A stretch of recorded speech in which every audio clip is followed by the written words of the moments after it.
के सिर्फ भूल एक है, सिर्फ एक। जैसे आप जब लैपटॉप वगैरह खरीद के लाते हैं तो होता यह है कि जिसे आप लेके आते हैं वो उसमें बहुत सारे सॉफ्टवेयर डाल देता है। आप अनजान होते हैं, पहली बार वो लैपटॉप ले आते हैं। जब वो लैपटॉप ले आते हैं फिर आप उसको यूज करते हैं। धीरे धीरे आपको मालूम चलता है कि कौन से सॉफ्टवेयर इसमें अननेसेसरी पड़े हुए हैं जो काम के नहीं है, तो फिर आप उनको डिलीट कर देते हैं। जो आपके यूज के होते हैं उन्हें आप रखते हैं। द सेम प्रोसेस हमारे बॉडी, हमारे माइंड के साथ है। बॉडी जो है वो एक प्रकार का हार्डवेयर है, जैसे कि लैपटॉप होता है। माइंड में सॉफ्टवेयर बैठे होते हैं।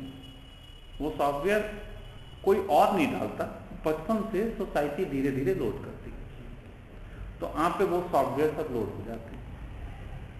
फिर वो सॉफ्टवेयर ही वर्किंग कराते रहते हैं। आप हिंदू हो, सॉफ्टवेयर के कारण हिंदू का सॉफ्टवेयर बन गया, हिंदू हो गए। मुस्लिम का सॉफ्टवेयर बन गया, आप मुस्लिम हो गए। तो जो भी सॉफ्टवेयर बन जाता है वो सॉफ्टवेयर का एक खासियत होती है कि वो अपना काम करेगा। और यही रीजन है कि आदमी उन्हीं सॉफ्टवेयर में जीता रहता है, उसको मालूम ही नहीं चलता। जैसे सॉफ्टवेयर सिस्टम को हैंग करते हैं, ऐसे अननेसेसरी अगर हमारे पास कुछ ऐसे सॉफ्टवेयर आ जाए जो हमारे मैचिंग के नहीं है, जो हमने डाल लिए, तो वो हमें तंग करते हैं। वही हमारे जीवन के तनाव हैं। ध्यान, मेडिटेशन को अगर मैं कहूं तो बस इतना ही कह सकता हूं, जस्ट लाइक ए इरेजर। मैं डिलीटिंग सिस्टम उसको नहीं कहता, डिलीट करना दूसरी बात हो गई। इरेजर है, जो लिख गया है उसको मिटा देना। तो वो जो उसको मिटा देता है तो फिर आप चूज करते हो कि हमारी लाइफ क्या है, वो आप डाल देते हो और फिर उस सिस्टम को जीते हो। आप समझते हैं? बस जितना गणित ये कंप्यूटर के संबंध में है उतना ही गणित लाइफ के संबंध में। लगती बात इसलिए बड़ी है, सन्यासियों को ये इसलिए बड़ा लगता है कि उन्हें ये भ्रम हो गया है, पहले से ही भ्रम है कि इसे करने से ऐसा हो जाएगा। जैसे मेडिटेशन करने से सब कुछ हो जाएगा, ये सबको भ्रम है। जैसे मेडिटेशन ना हुआ, कोई जादू की छड़ी हो गई। आज दिन में एक लड़का मुझे कॉल करके पूछ रहा था, वो कई दिन से मुझे नेट पे चैटिंग परेशान कर रहा था। मैंने कहा बेटा चैटिंग नहीं कर सकता मैं, मेरी आदत नहीं है ज़्यादा चैटिंग करने की, आप कॉल करो। मैं लड़की हो चाहे लड़का हो चाहे औरत, तो सबको कॉल करने को बोलता हूँ। बहुत कम लोगों से चैटिंग करता हूँ जिन्हें मैं जान लिया हूँ, और वो भी थोड़ी चैटिंग, प्रश्न उत्तर चैटिंग से नहीं दिए जा सकते, तो मैं उसको मना कर देता हूँ।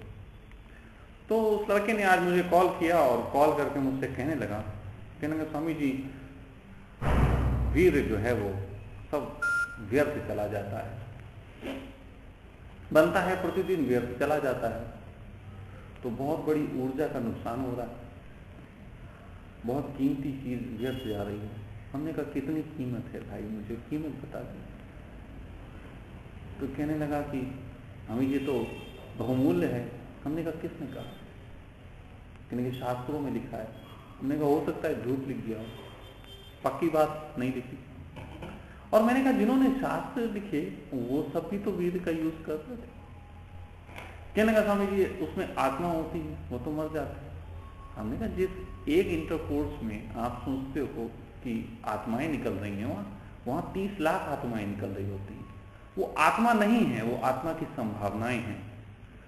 जब तक स्त्री का अंडा उससे टकराहट के साथ एक आत्मा की संभावना नहीं पैदा करता, तब तक वहां पे कोई आत्मा नहीं आती।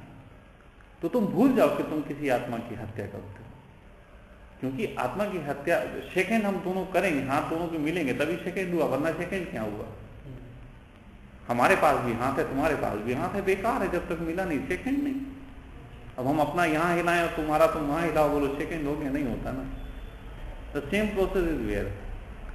लेकिन क्या है, उसने सुन रखी है बातें, जैसे सॉफ्टवेयर वाली बात हूं तो पढ़ पढ़ के उसने सुन रखी, और वो सुन के बहुत परेशान था। तो मैंने कुछ बातें कही, फिर उसके बाद उसने मुझसे कहा कि आज बहुत बड़ा हमारे दिल से भार उतर गया कि आपने ये सहजता से बात समझा दी। तो दिन में 5-7 लोग तो ऐसे होते हैं जिनकी कोई ना कोई इस तरीके की दिक्कतें होती हैं। आप भी, बस मैं इतना ही कहूँगा, सबसे पहले हो सके तो अपना एनालिसिस खुद करो, जिससे पता लगे कि तुम्हारा कहाँ पे मामला उलझा हुआ है। ठीक है? सबसे पहले अपने को पहचानो कि तुम चाहते क्या हो, और जो चाहते हो ना उसे बस करना शुरू करना चाहिए। हमसे एक ने कहा, स्वामी जी आपकी अगर बात माने तो हम अगर सत्य बोलना शुरू करते हैं तो लोगों को पीड़ा हो जाएगी, तो सत्य तो बड़ा पीड़ादायी है।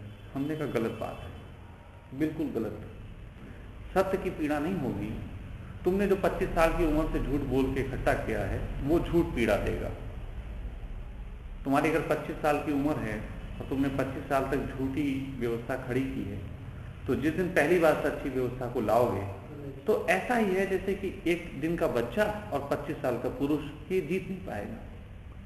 तो पहले 25 साल का जो पुरुष है वो एक दिन के बच्चे को हरा देगा, लेकिन ये बच्चा लड़ता रहे, कम से कम 12-15 साल का हो जाए। इतने दिन तक की साधना सबको करनी पड़ी। 14 साल में कहते ना जवानी आती, राम को 14 साल में जो है वनवास भुगतना पड़ा, यही महावीर को भी हुआ, उसको भी 13-14 साल तक साधनाएं करते रहे। ये सबके साथ चलेगा। तो ऐसा समझ लो 14 साल तक तो सत्य को बोलने की, कहने की और जीने की हिम्मत होनी चाहिए। यदि 14 साल तक तुम्हारे पास ऐसा है तो फिर निश्चित जानो कि तुम बहुत सहजता के साथ जो है दुनिया का मुकाबला कर सकते हो। आप क्या समझते हो हम पहले दिन ऐसे हो गए? आपने कहा स्वामी जी आप इतना सच्चाई से जीते हो, तो आज नहीं हो गया। मैंने पहले बोलना शुरू किया था तो मुझे सताया गया हर तरीके से, लेकिन लेकिन लड़ते जीवन में सब कुछ लड़ते आज मेरे चारों तरफ के लोग जानते हैं ये कैसा है। जो होगा कह दूंगा मैं। मेरी लाइफ विचित्र, मेरा जीवन विचित्र, मेरी जीने का तरीका विचित्र। तुम्हें सन्यासी भी एक अलग टाइप का ही मिला होगा, सब अलग ही है मामला। मैंने कोई ओशो का फोटो भी नहीं लगा हुआ, मुझे जरूरत ही भी नहीं।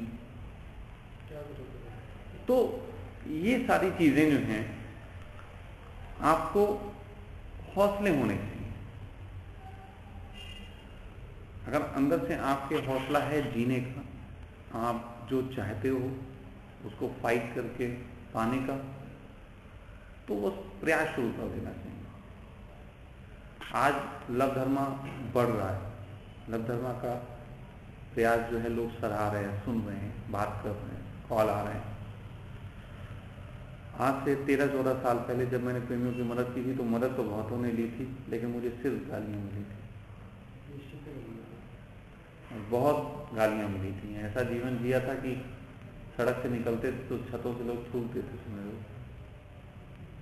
लेकिन उसको जीते चले आए, तो आज सल्यूट भी है। तो इन सब चीज़ों को आप समझ के, और उसके बाद जो है बस मेरा काम इतना है कि जिन हौसलों की और हिम्मत की बात तुम सिर्फ सुनते हो, तुम्हें एक आदमी दिख सकता है कि ये जी रहा है। ये बहुत बड़ी बात है। अगर एक आदमी भी तुम्हें ऐसा मिल जाए तो सहयोग मिलता है कि चलो भी एक तो हो गया ऐसा। सहयोग नहीं है इतना बड़ा, मतलब चमत्कार ही है पृथ्वी पर। क्योंकि मतलब मैं जानता हूँ मतलब 8-10 साल से जब मैं बहुत लोगों से मिला हूँ, बहुत लोगों से, मतलब लेकिन जो एक आम समस्या शब्द सबके पास है, जीवन किसी के पास नहीं। वही दिक्कत है। देखो मैं आपको बताऊँ, मेरे साथ भी एक प्रॉब्लम रही। थोड़ा सा मैं आपको इस संबंध में एक चीज़ बताता हूँ, बहुत अच्छी से आप ही समझो। बहुत साल पहले जब मेरा धार्मिक रुझान हुआ, तब तक मुझे मालूम ही नहीं था कि मेरी यात्रा खाली पीछे से चली आ रही है। लेकिन जब मेरा धार्मिक रुझान बढ़ा तो मेरे पास एक फिगर थी, एनलाइटेड पर्सन की एक फिगर थी मेरे पास। हर एक के पास एक परिभाषा होती ना, तुम्हारे पास भी होगी, हर एक के पास एक परिभाषा होती। तो मेरे पास एक परिभाषा थी, और वो परिभाषा ये थी कि मैं उसी को एनलाइटेड मान सकता हूँ जो किसी भी नियम में बंधा हुआ था। अब ये बहुत मुश्किल है, क्योंकि धार्मिक व्यक्ति तो बहुत जल्दी नियम बना लेते हैं। तो मैं ये तलाश करता था, कोई मिल जाए, कोई नहीं मिला। फिर एक दिन बड़ा मुझे मजा आया, अपने अंदर से सोचा मैंने, मैंने कहा कहीं ऐसा तो नहीं है कि मेरी जेब में एक पर्ची पड़ी हुई थी कि ऐसा ऐसा होना चाहिए, वो मेरे स्वयं के लिए हो, वो मुझे इम्प्लीमेंट करनी हो, हम दूसरे में कहाँ ढूंढ रहे हैं। तो वो जो स्केल था, वो जो पैरामीटर था, वो मैंने अपने पे लागू कर दिया। मैंने कहा आज से तुम बनो ऐसे। अभी मुझसे एक लड़की बात करते वक्त पूछ रही थी कि स्वामी जी आपको मैं गुरु बनाना चाहती हूँ। मैंने कहा मैं तो शिष्य बनाना नहीं चाहता। तो कहने लगी क्यों? मैंने कहा मेरी 2 शर्तें हैं, बहुत अजीब सी शर्तें हैं, वो लोगों में कम पाई जाती हैं। कहने लगी क्या? मैंने कहा पहली बात तो ऐसा चित्त जिसका कोई नियम नहीं होगा। बोली दूसरा? हमने कहा दूसरा ऐसा चित्त जो जिस चीज को चाहे नियम बना ले। ये तो बड़ी उल्टी बातें हैं। अगर मैं उससे कहूं कि नियम नहीं होना चाहिए, सिर्फ एक ही चीज रखूं, तो वो मेरे पास आएगा और एक दिन मुझसे ही खिलाफ हो जाएगा, कहेगा मैं तुम्हारे भी नियम नहीं मानता। तो जब कोई शिष्य ही बना रहा है तो उसे कुछ तो इम्प्लीमेंट करना पड़ेगा। तो इसलिए ये भी है कि कुछ नियम ऐसे होंगे जो बनाए जाने चाहिए। सामान्यतः लोग पूछ लेते हैं, कहते स्वामी जी क्या बिना गुरु के भी चला जा सकता है? हम कहते हैं हाँ। तो नहीं, फिर मार्ग बता दीजिए। तो मैं कहता हूँ मार्ग बताऊंगा, मैं तेरा गुरु हो जाऊंगा। तो ये कुछ ऐसी बातें हैं जो आपको ही निर्धारित करनी है। लोग ध्यान को करना चाहते हैं, ले लो, लोग ध्यान करना चाहते हैं। बड़े मजे की बात है कि ध्यान करने का सबसे सही वक्त वो होता है जिस वक्त आपको कोई तनाव ना हो, कोई दुख ना हो, कोई पीड़ा ना हो, प्लेजर हो। जब आपके पास बहुत प्लेजर हो तब ध्यान करने का सही वक्त होता है। लोग ध्यान तब करते हैं जब वो दुखी होते हैं, जब वो परेशान होते हैं, सेक्स से पीड़ित होते हैं, विचारों से ग्रसित होते हैं, तो ऐसे में ध्यान करते हैं। तो मुझसे लोग कहते हैं स्वामी जी की ऐसा तो फिर हो ही नहीं पाता, ऐसा हो जाए तो फिर ध्यान ही क्यों करें? नहीं, जैसे भी आप बैठे, जब आए थे तब में और अब में अंतर हो गया।